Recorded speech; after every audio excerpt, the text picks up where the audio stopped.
Hey, what's up, everybody? This is Carl Agent Win, aka again with another video. Just giving you a little bit of insight on how I practice. And this particular video is the practice session for the Potomac River events that I have coming up in early April of this year. I just got finished doing probably about 3 rows of docks in a marina without a bite, and I pulled up to this last row here on the end and first cast. I was going to give it one more shot before I roll out. I always got to look away. That's how you get bit. That's the key. And then bam, there it is.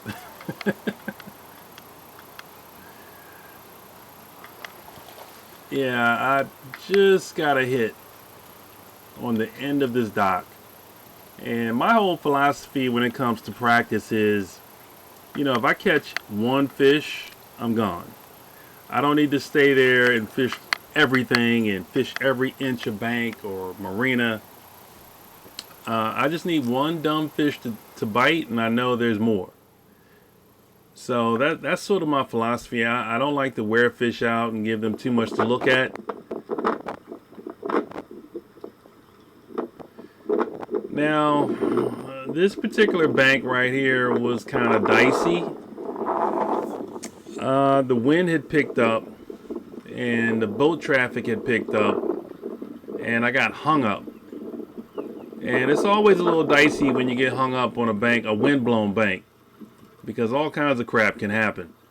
So I'm trying to work my brand new spinnerbait loose. I wasn't going to break it off. I was trying to retrieve my brand new spinnerbait I just tied on, and somehow I got hung up in these rocks. I think it's like a metal grate down there somewhere, because there's a drain.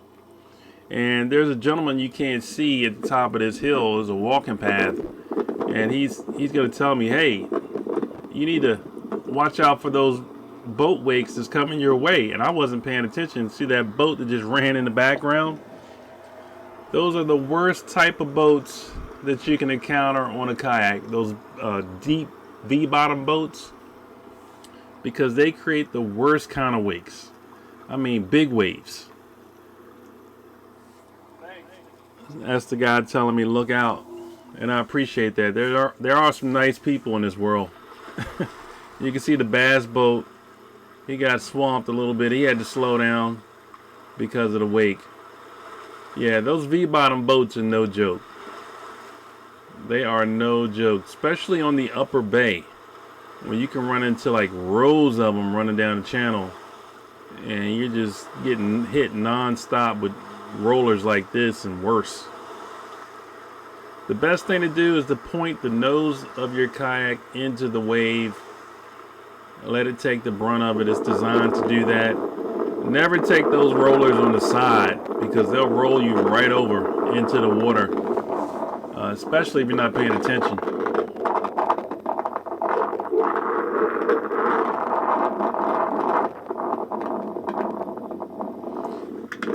Sorry for the wind noise. It's windy out. Now, this is the mouth of a creek that it can fool you. If there's a blowout tide, there's literally no water on this bank. And whatever I caught here today, it won't even matter on tournament day if there's a blowout tide, because all this will be mud. It'll be maybe a foot of water and the rest of it is mud. But when the water is in and it's up like it is right now, the fishing can be good. It can be. Now, the fish that I'm catching, they're nothing to write home about. These are just little bucks, maybe 2 pounds, something to fill your limit with. But these are not winning fish.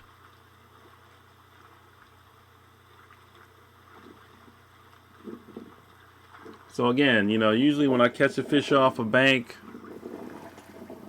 I'll just leave the bank alone, but something told me to throw in there one more time in the very next cast.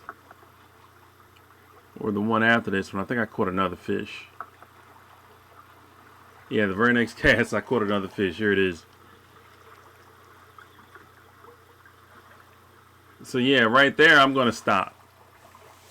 I'm not going to fish this bank anymore. I know on tournament day I can probably roll through here, pick up a couple bites if I need it.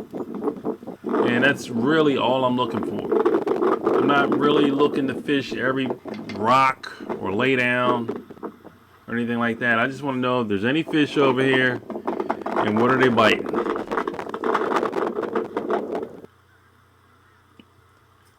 I'll try to shake them off if I can. And normally what I try to do is expand the baits that I'm throwing. So if I'm getting hit on a particular bait, I'll put that down and pick up another one to see if I can get bit on it.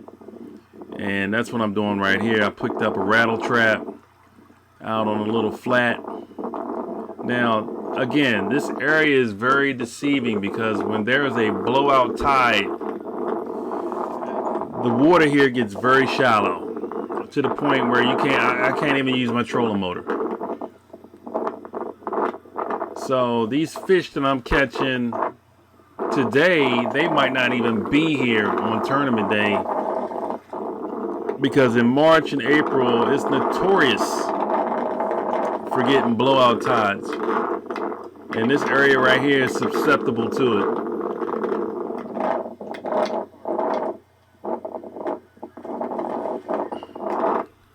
I thought I had a catfish at first, but it's just a carp that I foul hooked.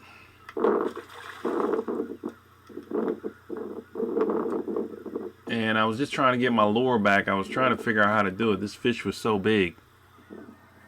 But he eventually, he broke it off himself. He was so strong.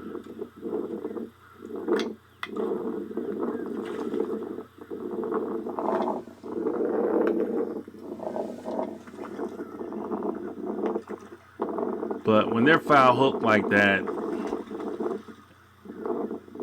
it feels like it's bigger than what it really is, because you're not hooked.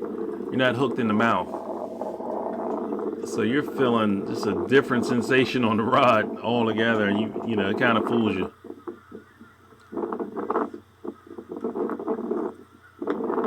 And there he is. He just popped off. So thank God I didn't have to sit there and wrestle with this fish.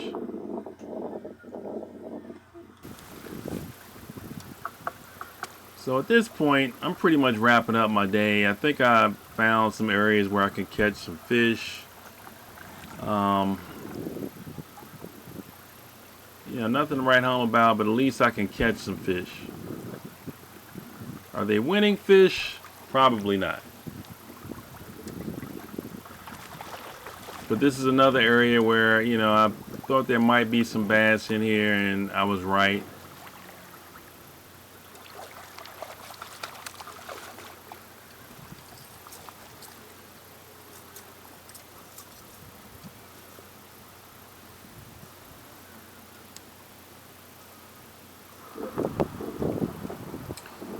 Alright, so I got a secret admirer. This guy in the black SUV, he's stalking me.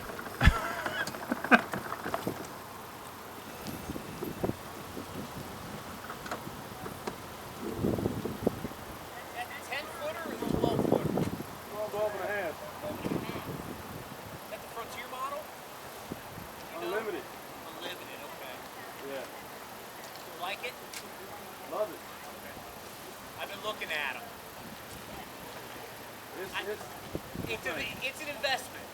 It is. Okay. It is. It just depends on how far you want to take it. But You got pedals? No, I don't have the pedals, but You I just do have the rudder to help you steer. Yeah, I got the rudder and I got the trolling motor in the front. Oh, okay. Yeah. Yeah, I like it. It's real stable. It's fast. You stand up. You can stand up on it. Oh yeah. Walk around, spin around. Okay.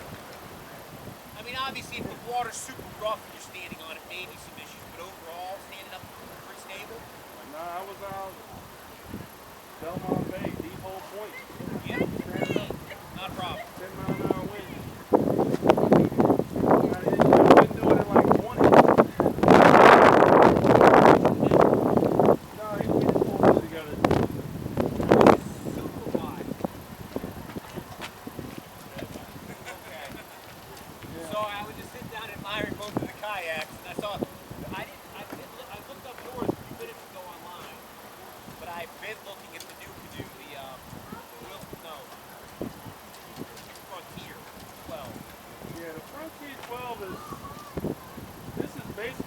Frontier 12 on steroids. Okay. Yeah, because I saw there was a little bit of, it's so expensive, a couple $100 more bucks, was it? I mean, you're spending that, you get the one that's better. I don't know what the Frontiers are going for now, but I know these are on sale where I got mine. I think I paid like 18, but they on sale for like 14, 15 now. Wow. Yeah. Where'd you get it at? Honda of Crofton. Right. All right. I appreciate it. Thank you for your time. Yeah, good luck, man. See you, man.